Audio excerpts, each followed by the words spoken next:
Hi friends, myself Harsh. Today we are going to discuss Revolt of 1857. जैसा कि आप लोग जानते हैं रिवॉल्ट ऑफ 1857 मैंने इसको सिंपल वे में मैं यहाँ पे मेंशन किया लेकिन इसके दो तीन नेम हैं। फर्स्ट वॉर ऑफ इंडिपेंडेंस, फिर सब सिपॉय म्यूटनी। तो इस जो वीडियो को मैंने या फिर आप ये कहो कि ये लेक्चर जब मैं पूरा कवर अप कर लूँगा तो ये सब जो क्वेश्चंस मैंने राइज किए हैं, क्योंकि अगर आप हिस्ट्री देखो तो मैंने ये क्वेश्चंस राइज किए हैं और इस क्वेश्चंस के आंसर मैं इसमें जानने की कोशिश करूँगा। या फिर what are the reasons behind the this revolt, how this revolt spread throughout the India. तो इस ढंग से हम लोग देखेंगे, इसको भी हम लोग देखेंगे और इसके बाद हम लोग जो लास्ट अपने हिस्ट्री के वीडियो में लेक्चर में हमने कहा था कि पॉलिटिकल सोशियो और इकोनॉमिकल चीज़ों को एनालाइज करेंगे। तो यहाँ पे भी हम लोग उसी चीज़ को अप्लाई करके हम लोग वीडियो को देखेंगे और समझेंगे कि क्या क्या फैक्टर्स थे रिवॉल्ट को अकर होने में। तो गाइज जनरली ये वीडियो के मैं दो तीन पार्ट बनाऊंगा और इस फर्स्ट पार्ट में हम जनरली काउज को डिस्कस करेंगे और बाकी जो पार्ट्स होंगे उनमें मैं बाकी फैक्टर्स को डिस्कस करूंगा। तो सो गाइज हम लोग अपना स्टार्ट करते हैं लेक्चर को आगे बढ़ाते हुए।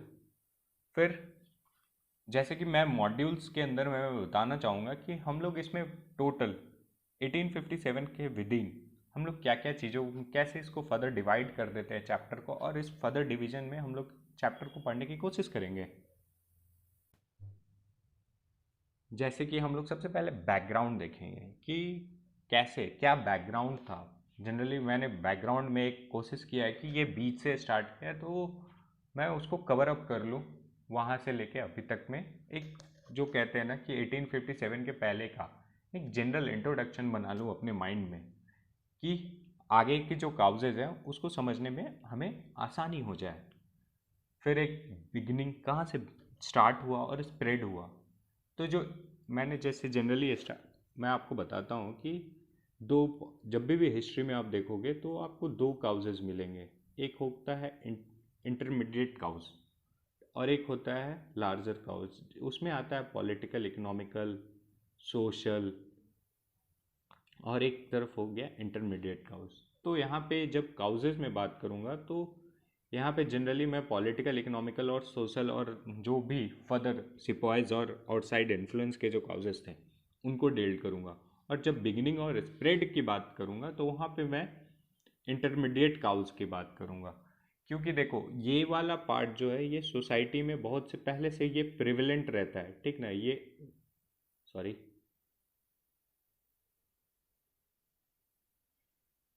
हाँ, तो ये वाला पार्ट ना सोसाइटी में बहुत पहले से प्रिविलेंट रहता है, लेकिन ये जो होता है ना ये सोसाइटी में उसी टाइम होता है। कोई भी एक्शन, रेवोल्यूशन, रिवोल्ट के कुछ टाइम पहले होता है और ये क्या करता है इस फैक्टर को एक्सेंचुएट करता है, मतलब कि आग में घी डालने का काम करता है। तब जाके वो चीज़ को अकर होता है सोसाइटी में ही। अभी भी आप देख सकते हो या फिर बाद में देख सकते हो। तो गाइस हम लोग बैकग्राउंड को समझेंगे, फिर उसी में यहाँ पे मैंने समझाया कि कैसे हम लोग इसको अप्रोच करेंगे, इसको पूरे एनालिसिस को या फिर कहो आप हिस्ट्री को। फिर यहाँ पे बैकग्राउंड का जब मैं बात कर रहा हूँ तो बैकग्राउंड में मैंने बताया कि बीच से स्टार्ट कर रहा था तो इसलिए हम लोग उसको कवर अप करेंगे। काउजेज़ में मैंने बता दिया आपको कि इंटरमीडिएट काउजेज़ को कवर अप करूँगा। फिर जनरली इसमें मैं इंटरमीडिएट काउजेज़ को ना कवर अप करके political, economical, social, socio religious और आउटसाइड इन्फ्लुएंस और सिपॉइज के एमंग जो हुआ उनके साथ उनको देखूंगा। और बिगनिंग ऑन स्प्रेड में भी वही कि जो इंटरमीडिएट काउजेज हैं उसको कवर अप करूँगा। और स्प्रेड में जनरली देखूँगा कि कैसे वो मेरठ से स्टार्ट होगा और वो दिल्ली पहुँचेगा, फिर वो फर्दर नॉर्थ दन इंडिया में वो आपको चारों तरफ देखने को स्प्रेड देखने को मिलेगा। झांसी हो गया या डिफरेंट डिफरेंट रीजन्स में आपको देखने को मिलेगा, चाहे वो बक्सर हो। तो इस ढंग से हम लोग देखेंगे उसको। फिर जब रिवॉल्ट अकर होगा तो भैया रिस्पांस तो आना है ब्रिटिशर्स का। रिस्पांस कैसे देंगे? वो पूरे एकदम लाठी उठा के ऐसा मारेंगे कि वो सप्रेस्ड हो जाएंगे। तो वहाँ पे हम लोग सप्रेशन में देखेंगे कि कैसे उसको सप्रेस्ड करते हैं वो। फिर जब सप्रेशन होगा तो फिर यहाँ से हम लोग देख लेंगे कि अच्छा सप्रेस्ड हो गया, तब बोलेंगे काहे सप्रेस्ड हो गया भाई, क्यों सप्रेस्ड हुआ, क्या रीजंस थे उसके पीछे के सप्रेस्ड होने के। तो हम लोग वो कहाँ कवर अप करेंगे? इसमें causes of failure of the revolt में। जब सप्रेस्ड तो हो गया, लेकिन क्या ये चीज़ें फिर से नहीं हो सकती? हो सकती हैं दोबारा सोसाइटी में, क्यों नहीं हो सकती? जो जो फेनोमेनन एक बार अकर हो सकता है उसका बैक फ्लो भी आता है। जैसे आप फ्रेंच रेवोल्यूशन में देखेंगे, फर्स्ट बार रेवोल्यूशन आता है, फिर सेकेंड रेवोल्यूशन आता है, तो यहाँ पे क्या होता है, रेवोल्यूशन बैक बैक आते रहता है। तो उसी प्रकार आप रशियन रेवोल्यूशन में देखेंगे कि एक रेवोल्यूशन पहले होगा, फिर दूसरा रेवोल्यूशन कुछ दिन बाद होता है। तो इस ढंग से क्या होता है, वो बैक आता है। तो उसके बाद ब्रिटिशर्स ने क्या क्या पॉलिसी ऑप्ट की है, तो जिसके कारण ये रिवॉल्ट फिर से नहीं हो, मतलब कॉन्सिक्वेंसेज ऑफ द रिवॉल्ट, चाहे वो ब्रिटिशर्स के साइड से हो या इंडियन के साइड से हो। तो इस ढंग से हम लोग उसको उसमें कवर करेंगे। फिर लास्ट मंथ जो है कि कोई भी चीज़ होती हैं तो उस चीज़ में पर्सनालिटीज़ होती हैं, लीडर्स होते हैं जो हमें आगे से लीड करते हैं, उसको लीड करते हैं उस, चाहे वो रिवोल्यूशन हो, चाहे वो रिवॉल्ट हो, चाहे कुछ भी हो। तो वहाँ पे वो लीडर्स को, तो वहाँ पे हम लोग प्रोमिनेंट फिगर्स में हम लोग उस टाइम के लीडर्स को, चाहे वो झांसी की रानी ही क्यों ना हो, नाना साहब हों, फिर तात्या तोपे हों, फिर बिहार के वीर कुंवर सिंह हो, तो इन लोगों को हम लोग वहाँ पे सम अप करेंगे सारे। तो यहाँ से क्या हो जाएगा कि हम एक कम्प्रिहेंसिव वे में हम लोग पूरे वीडियो को, मतलब लेक्चर को कवर अप कर लेंगे। और लास्ट में 2-3 कोट्स देखेंगे, जैसे कार्ल मार्क्स का क्या सोचना था इस रिवॉल्ट के बारे में, फिर वीर सावरकर ने इसे फर्स्ट वॉर ऑफ इंडिपेंडेंस का, फिर जवाहरलाल नेहरू का क्या सोच था। तो इस ढंग से भी हम लोग उसको एनालाइज कर लेंगे, क्योंकि जनरली हायर एजुकेशंस में जब क्वेश्चंस आते हैं तो हायर एजुकेशंस में उन कोट्स को कोट करके, जैसे कि first war of independence, critically examining the first war of the independence, तो वहाँ से वो कवर अप हो जाएगा। तो इस ढंग से हम लोग इसको कवर अप करने की कोशिश करेंगे। तो गाइस हम लोग इसको आगे बढ़ाते हुए हम लोग बैकग्राउंड को देखते हैं कि बैकग्राउंड में चल क्या रहा था, कि जनरली हो क्या रहा था। Sorry guys. तो ऐसा है कि बैकग्राउंड का जब मैं बात करता हूँ तो यूरोप के एक पूरे जनरल वे में मैं बात कर रहा हूँ। यहाँ पे यूरोप मतलब 18 सेंचुरी के मिड से ही वहाँ पे ट्रांसफॉर्म होने लगी सबकी सोसाइटी में ट्रांसफॉर्मेशन स्टार्ट हो गया, और ये धीरे धीरे बढ़ता गया। वहाँ पे क्या हुआ कि लोगों के लाइफ में, लोगों के लाइफ जो होता है पर्सन के लाइफ में, वो रीज़न बेस्ड होता गया। और रीज़न बेस्ड हुआ तो वहाँ एक पीरियड देखा गया, रिफॉर्मेशन, इनलाइटेनमेंट और साइंटिफिक रेवोल्यूशन और रेनेसा का पीरियड। ये जो है, ये क्या है, ये शब्द आपको बहुत ही कठिन लग रहे होंगे। इनलाइटेनमेंट का मतलब होता है कि आपका जो लाइफ है वो रीजन बेस्ड होगा। पहले कोई भी चीज़ रीजन बेस्ड नहीं होता था। उस टाइम का जो डाइकोर्स था वो रिलीजियस बेस्ड होता था। कोई भी चीज़ हम लोग रिलीजन के नज़र से देखते थे। तो इनलाइटेनमेंट में क्या होगा कि हम लोग रीजन को तलाशने की कोशिश करेंगे, what are the factors behind it, ठीक ना। तो वहाँ से एक ढंग से कहो कि रिलीजन, इनलाइटेनमेंट, लोग अपने आप को जानने लगेंगे, ह्यूमैनिटी बेस्ड सोसाइटी होने लगेगी, रैदर दैन जो बिलीफ सिस्टम थे उसमें ना जाके इंडिविजुअल ह्यूमैनिटी बोलता हूँ तो मतलब कि ह्यूमंस सेंटर में होंगे। इस ढंग से रिफॉर्मेशन का ही बात करें तो रिफॉर्मेशन में क्या होगा कि जो चर्च का रोल है, वो धीरे धीरे उनके लाइफ से दूर होता जाएगा। तो इसको अगर आपको फर्दर जब इन चीज़ों को देखना है तो आपको इसके लिए आपको पढ़ना पड़ेगा यूरोपियन हिस्ट्री, या कह लो आप एनसीईआरटी के बुक से पढ़ना चाहोगे तो मॉडर्न हिस्ट्री में आप लोग, यूरोप के मॉडर्न हिस्ट्री में आप फ्रेंच रेवोल्यूशन, वो वहाँ पे आप इन सब चीज़ों का डेफिनेशन कवर अप हो जाएगा। तो इसके लिए आप रिलैक्स रहेंगे, मैं इसको एलोबरेट मेथड में वहाँ पे कवर अप कर लूँगा, क्योंकि अगर मैं यहीं पे इसको समझाने लगूँ तो ये बहुत बड़ा हो जाएगा। तो मैंने जैसा बोला कि ह्यूमन सेंटर पे हो जाएंगे। ह्यूमन सेंटर पे होंगे मतलब क्या, ह्यूमन की लिबर्टी की बात होगी। जब लिबर्टी की बात होगी तो वो लिबर्टी का मतलब है कि ह्यूमन को फ्री छोड़ दो, ह्यूमन को फ्री छोड़ दो। और ह्यूमन को जब फ्री छोड़ेंगे तो ह्यूमन क्या करेंगे, वो नए नए चीज़ों को एक्सप्लोर करेंगे, different different scientific based method से वो क्या करेंगे, डिफरेंट डिफरेंट चीज़ों को एक्सप्लोर करेंगे। और डिफरेंट डिफरेंट चीज़ों का इन्वेंशन होगा तो वो क्या करेगा, एक इंडस्ट्री लगाएगा। तो वहाँ की सोसाइटी कैसी हो जाएगी, वो सोसाइटी हो जाएगी कैसी, कैपिटलिस्ट। वो सोसाइटी क्या होगी, कैपिटलिस्ट। और कैपिटलिज्म आएगा, कैपिटलिज्म आएगा तो क्या होगा कि इंडस्ट्री लगना चालू हो गया, इतना तो तय था। कैपिटलिज्म आएगा तो इंडस्ट्रियल रेवोल्यूशन आएगा। क्या आएगा, इंडस्ट्रियल रेवोल्यूशन। और जब इंडस्ट्रियल रेवोल्यूशन आएगा तो क्या होगा कि इंडस्ट्रीज में लगाने के लिए हमें क्या चाहिए होंगे, रॉ मटेरियल्स। क्या चाहिए होंगे, रॉ मटेरियल्स। क्योंकि इंडस्ट्री जो होते हैं वो, इंडस्ट्री में आप क्या करते हो, रॉ मटेरियल्स को इनपुट के तौर पे डालते हो और आउटपुट के तौर पे आप लोग मटेरियल्स निकालते हो जिसको यूज करते हो, या फिर कहते हो आउटपुट में जो लास्ट में गुड्स होते हैं वो आप जनरेट करते हो। तो रॉ मटेरियल्स को आपको चाहिए ही होगा। और जब आप गुड्स को एक्सप्लोर कर लोगे तो आपको क्या चाहिए होगा कि वो गुड्स जब आपके बनेंगे तो आप तो एक डोमेस्टिक ऑडियंस को तो दोगे ही, क्योंकि डोमेस्टिक ऑडियंस का कंजम्पशन कितना होगा, एक लिमिटेशन में होता है। डोमेस्टिक ऑडियंस का कंजम्पशन एक लिमिटेशन में हो सकता है। मान लो कि किसी भी कंट्री में 100 लोग हैं और वहाँ पे कार प्रोड्यूस हो रहा है, वहाँ पे एक कार की फैक्ट्री है। तो कार की फैक्ट्री में जैसे 100 लोग हैं तो कार की फैक्ट्री में क्या होगा कि कार प्रोड्यूस होंगे और वो 100 कार बना दिए, 100 के पास गाड़ी आ गई। तो फिर क्या होगा, ये कार कंपनी क्या चाहेगी, प्रॉफिट कमाना चाहेगी। तो कंपनी फिर क्या करेगी, न्यू मार्केट प्लेसेस को क्या करेगी, एक्सप्लोर करेगी, जो आज के भी टाइम में आपको वर्ल्ड में देखने को मिलेगा।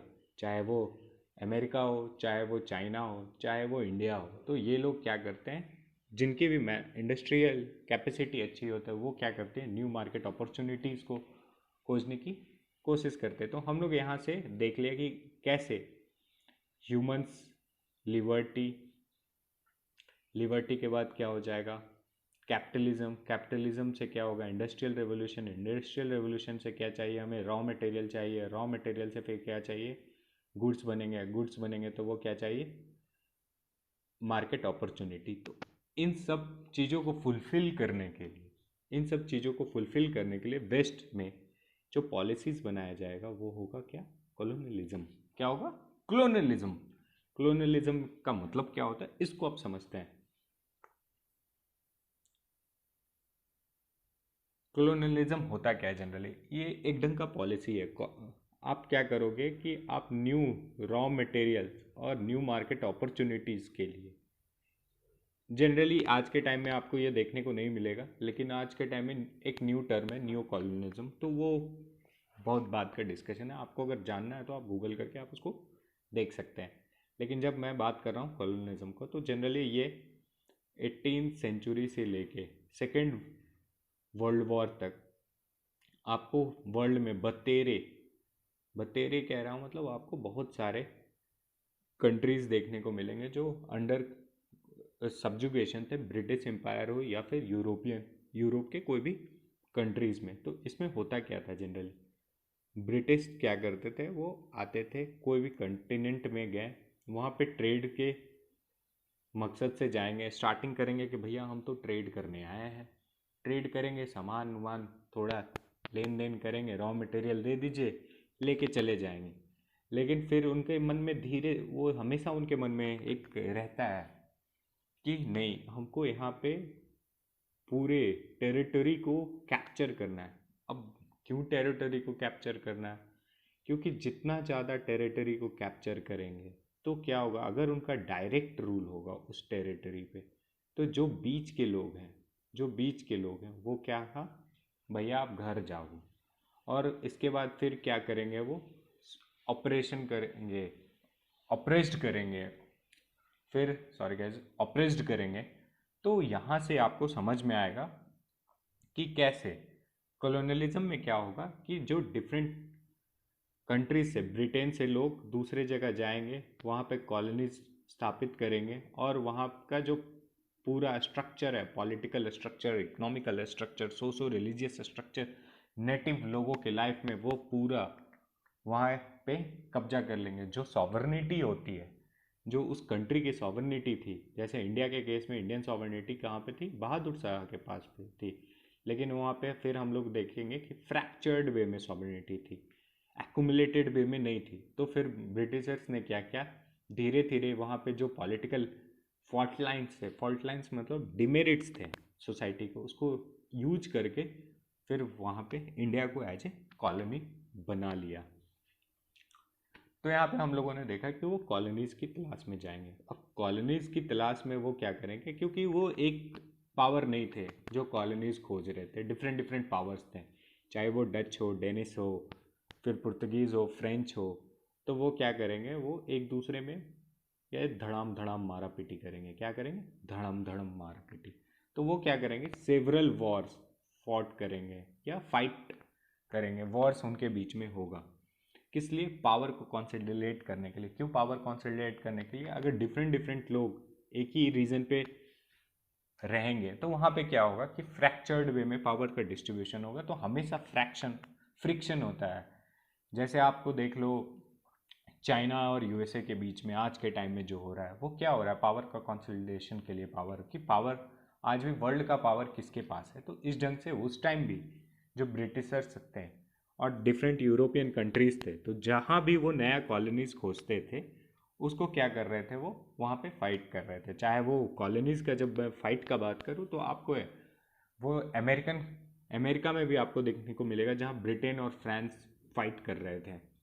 फिर आपको डिफरेंट डिफरेंट रीजन्स में आपको ये चीज़ प्रोमिनेंट था, क्योंकि ये एक विगर वे में चल रहा था।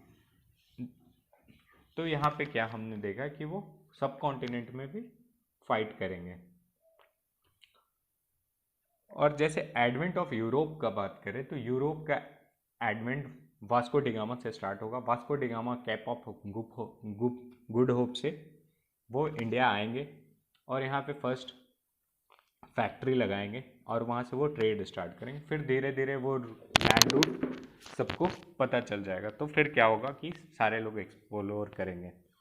तो उसी अक्ष में जो फैक्टर्स होंगे वो पूरे इंडिया के सब कॉन्टिनेंट को सोशियो इकोनॉमिकल पॉलिटिकल पूरा वो चेंज कर देंगे।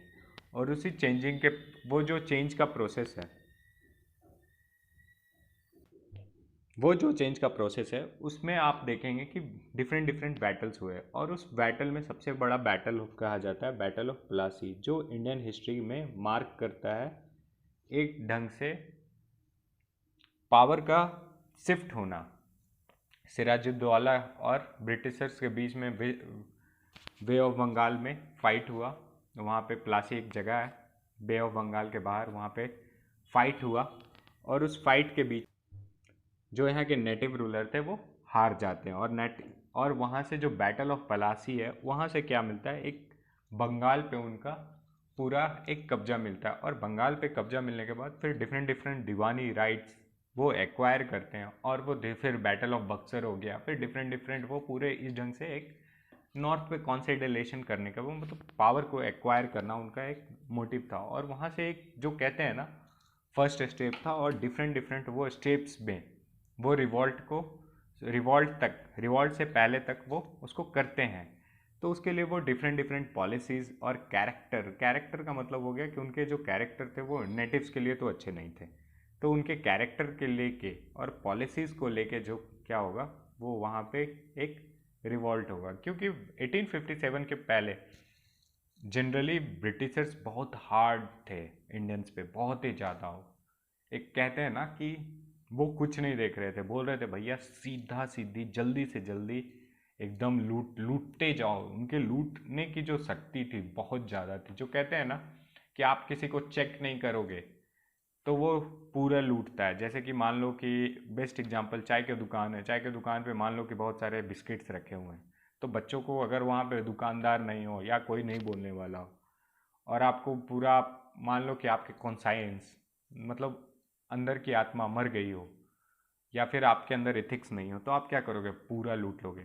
तो उस केस में क्या होता है, क्योंकि जनरली ह्यूमंस को रैशनल माना जाता है, लेकिन कभी कभी रैशनलिटी के ऊपर वो चले जाते हैं, तो उस केस में क्या होता है कि वहाँ पे आपको चेक करना पड़ता है। तो 1857 का जो रिवॉल्ट है वो एक तरह से कहो कि ब्रिटिशर्स की पॉलिसीज़ को जो वो इम्प्लीमेंट कर रहे थे सब कॉन्टिनेंट में, उसको चेक कर देगा, क्योंकि ब्रिटिशर्स रुकने वाले नहीं थे जब तक पूरे इंडिया को एनेक्स नहीं करके वो एक किंगडम के रूप में नहीं बना लेते, तब तक वो नहीं रुकने वाले थे। 1857 के बाद क्या हो जाएगा कि जो ब्रिटिश हैं वो भी रह जाएंगे और जो डिफरेंट डिफरेंट प्रिंसली स्टेट हैं वो भी सरवाइव कर जाएंगे, और यही प्रिंसली स्टेट बाद में जाके फिर लास्ट में इंडिया के साथ क्या एनेक्सेशन ट्रीटी को साइन करेंगे और फिर मर्जर होगा उन सब का इंडिया के एज ए इंडियन कंट्री में।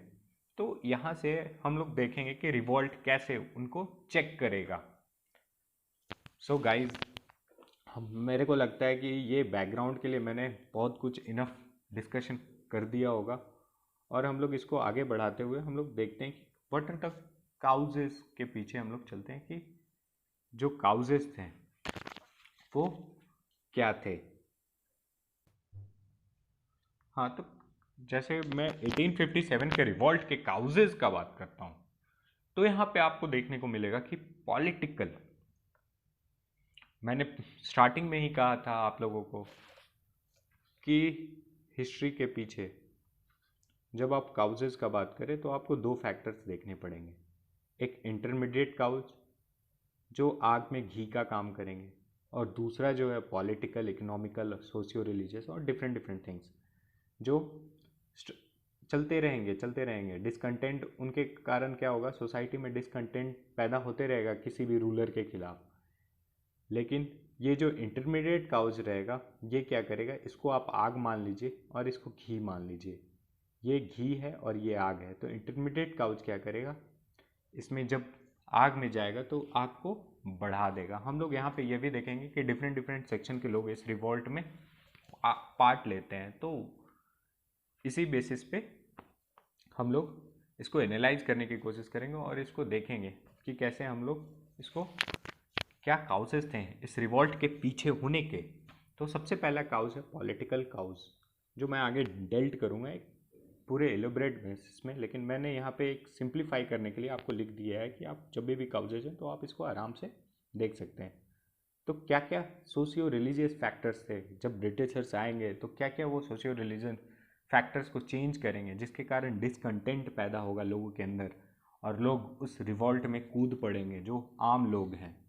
फिर इकोनॉमिकल या इकोनॉमिक क्या फैक्टर्स थे जो यहाँ के नेटिव इंडियंस को हैम्पर किए, इकोनॉमिक के बेसिस पे उनका क्या हुआ कि लाइवलीहुड खतरे में पड़ गया कि वो इस रिवॉल्ट में कूद गए। फिर सिपाहीज का क्या रोल था और क्या हुआ उनके साथ कि वो भी ब्रिटिशर्स के ना होके इंडियन की तरफ से फॉट किए।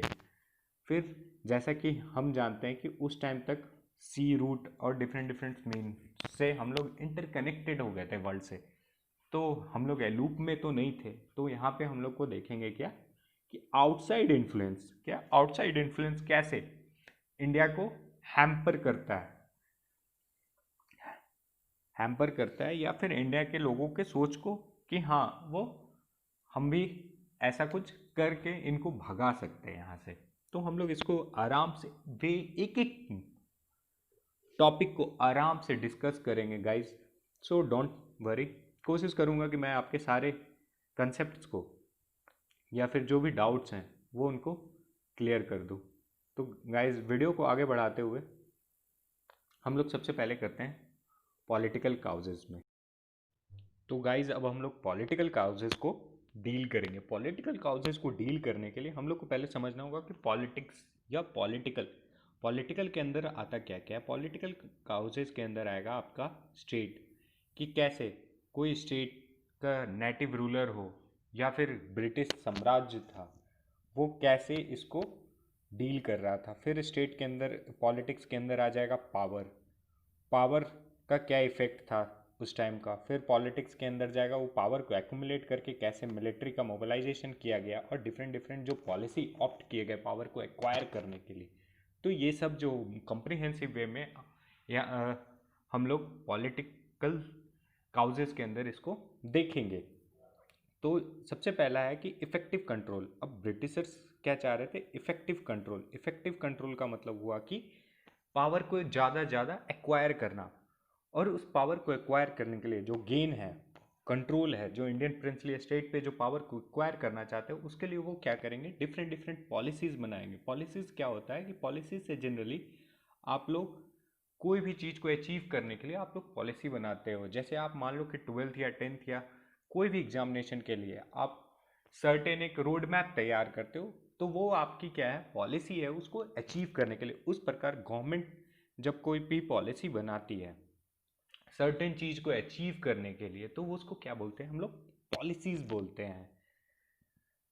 इसके ज़्यादा पॉलिसीज के अंदर ना जाते हुए हम लोग देखते हैं अब कि कैसे इफ़ेक्टिव कंट्रोल को, डोमिनियन स्टेट को या फिर इफ़ेक्टिव कंट्रोल को जो इंडिया के ऊपर वो ब्रिटिशर्स चाहते थे, हासिल करना चाहते थे, तो उसके लिए वो डिफरेंट डिफरेंट पॉलिसीज़ बताएंगे।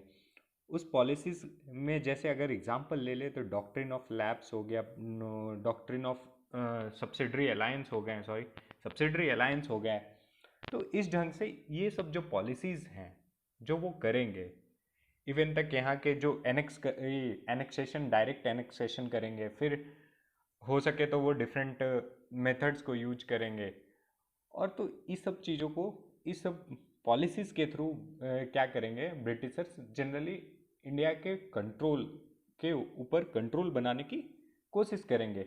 और क्यों कंट्रोल उनको क्यों चाहिए? सबसे बड़ा बात है कि क्यों किसी को कंट्रोल क्यों चाहिए? ब्रिटिशर्स को कंट्रोल क्यों चाहिए? तो ब्रिटिशर्स को कंट्रोल इसलिए चाहिए था कि वो नेचुरल रिसोर्सेज को एक्सप्लॉयट कर सके और यहाँ से जितना से ज़्यादा रॉ मटेरियल को ले जा सके। और इवन अगर उनके पास कंट्रोल होगा तो वो स्टेट के बाउंड्री के विद इन या किसी भी कंट्री के विद इन वो क्या चीज़ को प्रमोट करना है और किस चीज़ को प्रमोट नहीं करना है। तो मतलब ब्रिटिश गुड को प्रमोट करने का जो आइडिया था, तो यहाँ से उसको भी ये प्रमोट कर सकते थे और जो इंडियन गुड्स थे उनको साइडलाइन कर सकते थे। तो इस ढंग से पॉलिटिकली वो पावर को एक्युमुलेट करना चाह रहे थे।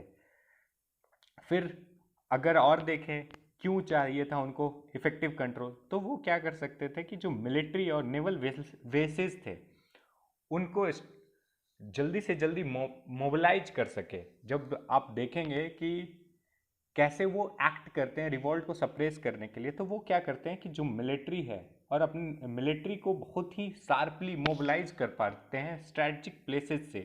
अब स्ट्रैटेजिक प्लेसेस क्या हो सकता है कि अगर मान लो कि जैसे कोई भी एग्जांपल ले लो, आपका फाइट हो रहा है कश्मीर में और आपका मिलिट्री अगर गुजरात में है, तो यहाँ से डिस्टेंस बहुत ज़्यादा हो जाएगा। तो ये डिस्टेंस मूव करने में आप तब तक वॉर को हार सकते हो।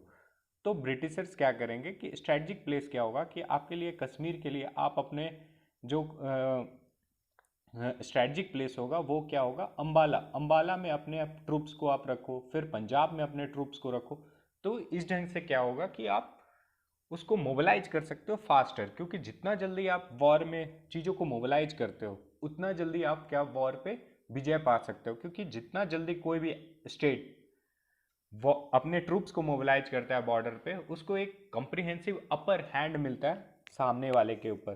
तो इस ढंग से क्या था कि ब्रिटिशर्स जो कंट्रोल चाहते थे उससे क्या होगा, वो उनके मिलिट्री और नेवल बेसिस का वो उसको स्ट्रेटजिकली विद इन इंडिया और बाहर भी, चाहे वो चाइना हो चाहे वो अफ्रीका हो, कहीं पे भी इस ढंग का कोई भी इशू हो तो उसको वो मोबिलाइज करते हैं और इसको बहुत अच्छे से वो यूज भी करते हैं सप्रेस करने के लिए रिवॉल्ट को। यही और आगे भी मैंने यही मोबिलाइजेशन ऑफ आर्मी और transfer of mobilisation of army में मैंने बात किया है। और जब मैं ट्रांसफ़र ऑफ, यहाँ पे एक और है, ट्रांसफ़र ऑफ पावर को ईवी इनेबल कर देता है। आप कैसे इनेबल कर देगा? जब आप कोई भी स्टेट पे आप एक कंट्रोल रख रहे हो, कंट्रोल है आपका, तो आप क्या करोगे कि धीरे धीरे उस कंट्रोल से उस स्टेट के जो भी चीज़ें हैं, स्टेट के विद इन जो भी डिफरेंट डिफरेंट इंस्ट्रूमेंट्स के थ्रू जैसे स्टेट राज कर रहा है अपने जनता पे, तो उसको भी आप क्या कर सकते हो, हैम्पर कर दोगे। और हैम्पर करके फिर क्या करोगे, वहाँ न्यू सेट से institutions sorry different set of institutions जब कह रहा हूँ तो मतलब ब्यूरोक्रेट्स हो गए या डिफरेंट डिफरेंट जिससे स्टेट अपने लोगों पे रूल करता है, उसको भी आप क्या सीधे सीधे क्या करोगे, डिसइंटीग्रेट कर दोगे। और वहाँ से फिर क्या करोगे, आप उस स्टेट पे फुली कंट्रोल कर लोगे। और ये इससे क्या होगा, ये जो पावर है जो पहले जिसके पास था, जैसे नेट इंडिया के केस में किसके पास था, नेटिव रूलर के पास, तो वो नेटिव रूलर से फिर किसके पास चला जाएगा, ब्रिटिश इंडियन कंपनी के पास चल जाएगा। तो इस ढंग से वो क्या करेंगे कि इफेक्टिव कंट्रोल में वो इतने चीज़ों को करके एक ढंग से कहो कि आप अचीव कर सकते थे अपने गोल को। अब मैंने आगे वीडियो को आगे बढ़ाते हुए हम लोग देखते हैं कि आगे जैसे कि पॉलिसी ऑफ एग्रेडिजमेंट है, तो इसके थ्रू वो क्या करते हैं। जैसा कि पीछे कुछ देर पहले मैंने बताया कि आपको क्या चाहिए, इफेक्टिव कंट्रोल चाहिए। इफेक्टिव कंट्रोल के लिए आप क्या करोगे, डिफरेंट डिफरेंट पॉलिसीज़ को ऑप्ट करेंगे। उसमें डॉक्ट्रिन ऑफ लैप्स या फिर सतारा का एनेक्सेशन है। और पॉलिसी ऑफ एग्रेडिजमेंट भी उसी का पार्ट है कि कैसे आप देखो, पॉलिसी ऑफ एग्रेडिजमेंट में क्या होगा कि जो एग्रेडिजमेंट का मतलब होता है कि कोई भी स्टेट या कोई भी आदमी या फिर कोई भी डिफरेंट कंट्री वो क्या करेगा कि वो अपने पावर को बढ़ाना चाहेगा। पावर को क्यों बढ़ाना है मैंने डिस्कस कर दिया है। पावर को इसलिए यहाँ पे ना डिस्कस करते हुए वो क्या करेंगे कि जो रिटन और ओरल प्लेजेस हैं या ट्रीटीज़ हैं, उनको क्या करेंगे, वो अपने अनुसार से उसको तोड़ेंगे। अब क्यों तोड़ेंगे भाई, बात है कि क्यों तोड़ देंगे। देखो ऐसा है कि कोई भी चीज़ को कोई भी आदमी जब अपने प्रॉमिस को तोड़ता है, क्यों तोड़ता है, देखता है कि वो प्रॉमिस या फिर प्रॉमिस का मतलब होता है ट्रीटी या प्लेजेस को, सबको इसी ढंग से आप समझो प्रॉमिस के एग्जाम्पल से कि आप मान लो कि जैसे कोई आप प्रॉमिस किए, आप प्रॉमिस तो कर रहे हो लेकिन वो प्रॉमिस का इफेक्ट आप पे है कि आप ये काम नहीं करोगे, ठीक है, ये काम आप, एक वॉल है, इस वॉल को क्रॉस नहीं करोगे, लेकिन आप देख रहे हो कि ये प्रॉमिस से हमको फ़ायदा कितना हो रहा है, नुकसान कितना हो रहा है। अगर आपको नुकसान ज़्यादा होगा तो आप क्या करोगे, उस प्रॉमिस को तोड़ दोगे। तो उसी प्रकार ब्रिटिशर्स क्या कर रहे थे यहाँ पे कि जो ट्रीटीज़ और जो प्लेजेज है उनको वो प्रॉफिट नहीं दे पा रहे थे। कॉस्ट बेनिफिट एनालिसिस अगर करें ब्रिटिश, तो उनको प्रॉफिट नहीं दे रहे थे, तो वो क्या कर रहे थे, वो अपने ओरल प्लेजेस और ट्रीटीज को क्या कर रहे थे, तोड़ दे रहे थे। उसी प्रकार अगर मैं बात करूं doctrine of lapse, doctrine of lapse में जनरली क्या था, ये डलहौजी के द्वारा बहुत ज़्यादा वाइडली यूज किया गया 1848 से 1856 के बीच में।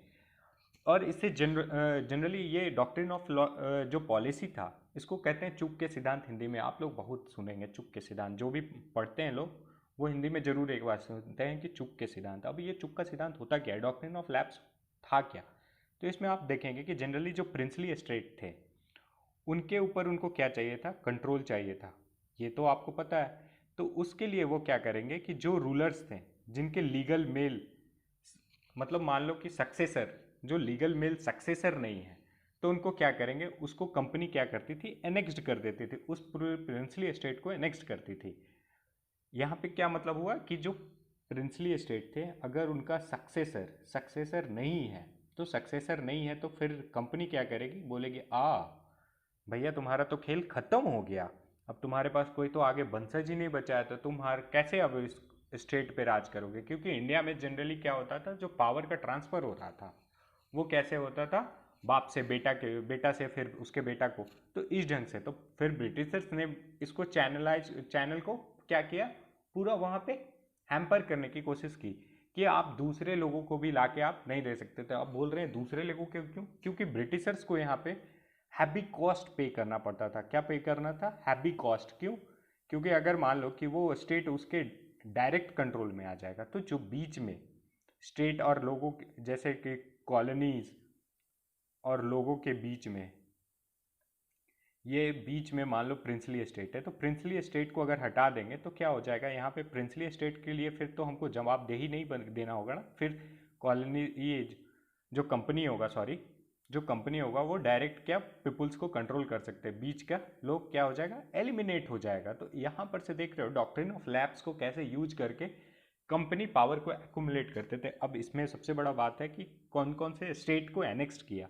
सबसे पहला है सतारा, सतारा को सबसे पहले एनेक्स्ट करते हैं, फिर वो संबलपुर को एनेक्स करते हैं, फिर उदयपुर को, फिर नागपुर को। तो ये डेट्स मैंने मेंशन किया। और इसी में रानी लक्ष्मीबाई भी एनेक्स्ड होती हैं, रानी लक्ष्मीबाई भी झांसी जो था उसको भी एनेक्स्ट करती हैं। और यही कारण था ना कि रानी लक्ष्मीबाई भी धड़ाम से युद्ध में बोलती हैं कि देखो, अपने बच्चे को बोलती हैं आओ इनके खिलाफ हम लोग लड़े। तो यहाँ से देख रहे हो कि कैसे वो नेटिव रूलर्स के हैम्पर कर रहे थे, उनके माइंड को हैम्पर कर रहे थे, उनके फ्यूचर को हैम्पर कर रहे थे। तो इसके कारण क्या हो रहा था कि जो रूलर्स थे, नेटिव रूलर्स थे, वो भी क्या कर रहे थे, जंप कर रहे थे उस वॉर में, जिनको ब्रिटिशर से इन पॉलिसीज के रिगार्डिंग प्रॉब्लम थी। अब गाइस जैसे कि नेक्स्ट है सब्सिडरी अलायंस। तो सब्सिडरी अलायंस को मैं जनरली इनको डिस्कस इसलिए कर रहा हूँ क्योंकि पहले इसको मैंने कहीं डिस्कस नहीं किया, तो इसीलिए इसको कम्प्रीहेंसिव वे में डिस्कस कर रहा हूँ। तो अब देखते हैं कि सब्सिडरी अलायंस में हुआ क्या। सब्सिडरी अलायंस को अगर देखें तो लॉर्ड बेस्ली के द्वारा इंट्रोड्यूस किया गया, और मतलब एक ढंग से कहो कि widely used by Lord Beasley, जो गवर्नर जनरल थे 1798 से 1805 तक। उनका मकसद क्या था कि इंडिया को पूरा एक एम्पायर की तरह बिल्ड करना। तो एम्पायर की तरह बिल्ड करने के लिए उनको क्या चाहिए होगा, उनको इंडियन रूलर्स को क्या करते थे कि पहले वो हारते थे और इसके बाद ना उनको कंपाइल करते थे कि आप ब्रिटिश ट्रूप को इंडिया अपने टेरिटरी में जगह दे। और ब्रिटिश ट्रूप को जब वो जगह देंगे तो इससे क्या होगा कि वो एक कह सकते हो कि उस स्टेट पे भी इफेक्टिव कंट्रोल रखे। और जनरली हो क्या रहा था कि जो डिफरेंट डिफरेंट प्रिंसली स्टेट्स थे वो एक दूसरे के बीच में कांस्टेंट फाइट हो रहा था। तो ब्रिटिशर्स क्या करते थे कि जैसे अगर मान लो कि ये प्रिंसली स्टेट को फ्रेंच सपोर्ट कर रहा है, तो इस प्रिंसली स्टेट को ब्रिटिश सपोर्ट कर रहा है, तो ब्रिटिशर्स क्या करते थे कि अपने ट्रूप्स को इस प्रिंसली स्टेट में उसको इंडक्ट करके पहले से वहाँ पे रख देते थे कि फाइट जब ब्रोक आउट हो तो उनको अपने ट्रूप्स को मोबिलाइज नहीं करना होगा। और इसके लिए फिर क्या करते थे कि वो उसके लिए उससे वो पेमेंट करते थे, उससे वो उनका क्या करते थे, पेमेंट लेते थे, उनका सब्सिडी लेते थे। पेमेंट लेने का मतलब हुआ कि सब्सिडी, और ये जो सब्सिडी लेते थे इसीलिए उसको बोलते थे सब्सिडरी अलायंस, कि मतलब जो सब्सिडी पे करेगा उसी के साथ हम अलायंस करेंगे।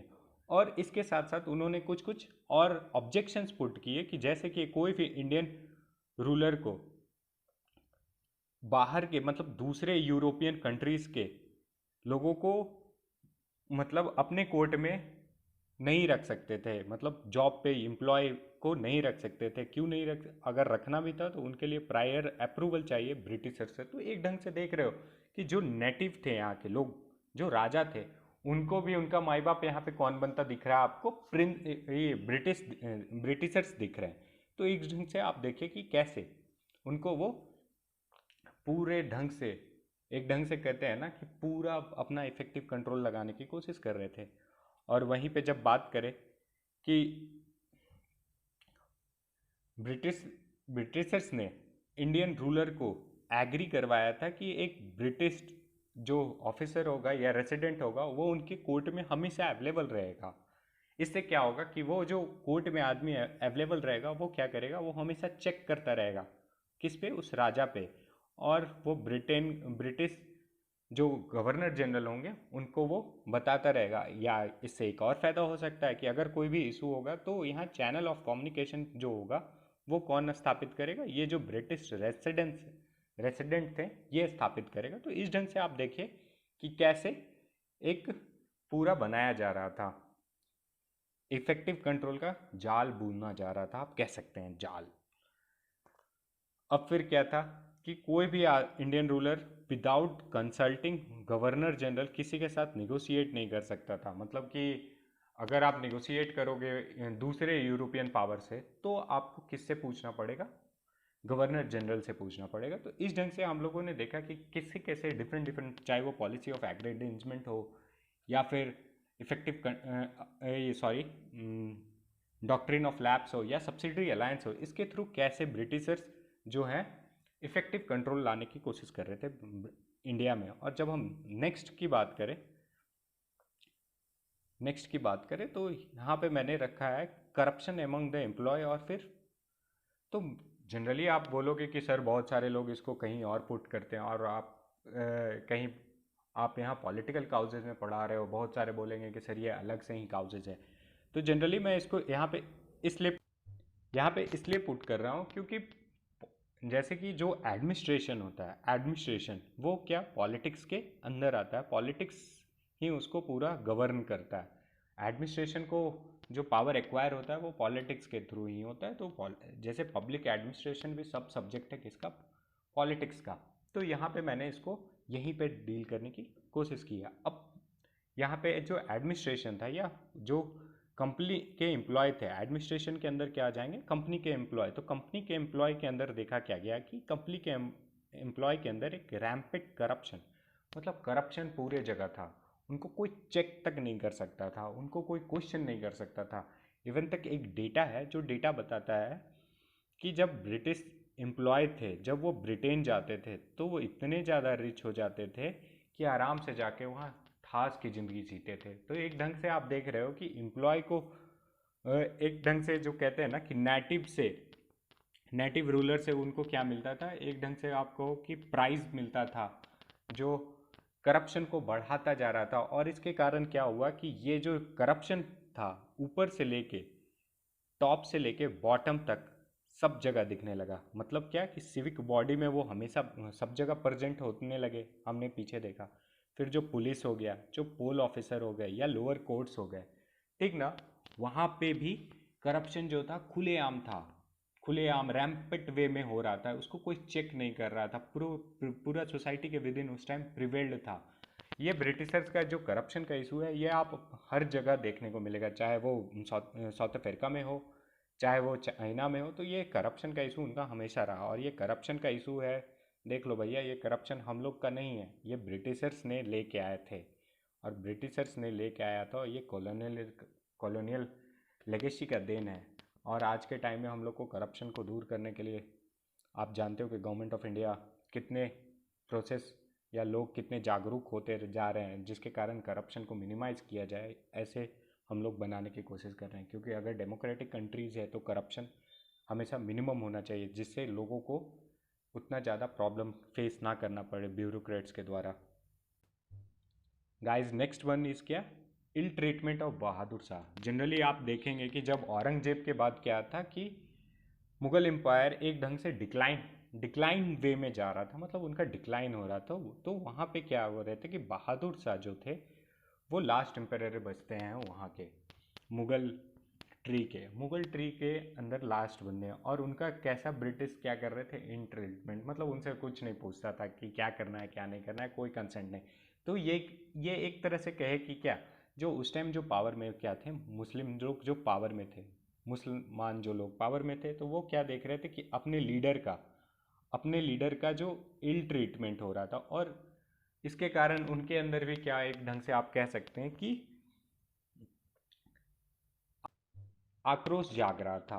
और यह कह सकते आक्रोश जाग रहा था। तो इस आक्रोश के कारण वो भी क्या करेंगे, मुस्लिम जितने भी मुस्लिम पीपुल्स हैं वो भी इस फाइट में कूदेंगे।